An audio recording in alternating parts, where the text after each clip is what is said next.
हार्दिक निमन्त्रणा आउँदै गरेको अंग्रेजी नयाँ वर्ष 2026 लाई स्वागत र 2025 लाई विदाई गर्न डेल्टा ग्रुप एन्ड फाउन्डेसनको आयोजनामा भारतको बेंगलोरमा सांस्कृतिक महोत्सव हुने भएको छ। नेपालदेखि राष्ट्रिय लोक गायक स्वर सम्राट राजु परियार र चर्चित गायिका जुनुका तामाङ आउने भएका छन्। प्रमुख अतिथिको रूपमा समाजसेवी अजित नागरजी आउने भएका हुन्। प्रवास जस्तो ठाउँमा बसेर पनि आफ्नो लोक संगीतलाई बचाइराख्न र नयाँ वर्षलाई स्वागत गर्न यो कार्यक्रमको आयोजना गरिएको डेल्टा ग्रुप एन्ड फाउन्डेसनका अध्यक्ष दर्जनौं बढी गीतमा आफ्नो लय र शब्द भरिसकेका संगीतकार गजेन्द्र परियारले जानकारी दिनुभयो।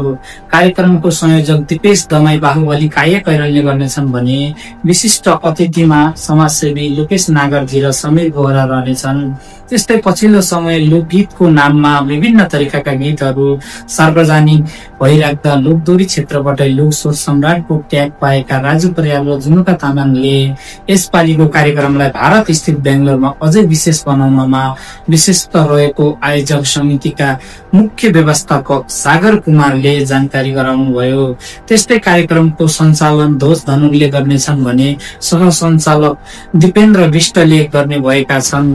महिनौभरि प्रदेशमा काम गर्ने भएकाले नेपालीहरूको मनोरञ्जन होस् भन्ने मान्यताका लागि यो कार्यक्रम सफल बनाउन सबैको सहयोग रहने विश्वास गरेको ग्रुपका अध्यक्ष सुदीप परियारले जानकारी गराउनु भयो। कार्यक्रम हुने मिति 2025 बाघ महिना 7 तारिक अर्थात डिसेम्बर 7 तारिक सन्डेका दिन। कार्यक्रम हुने स्थान Shri convention hall, Vijay bank enclave road, Anugraha layout, Sambhava Nagappa layout, Belekahalli, Bengaluru, Karnataka 560076 pin code रहेको छ।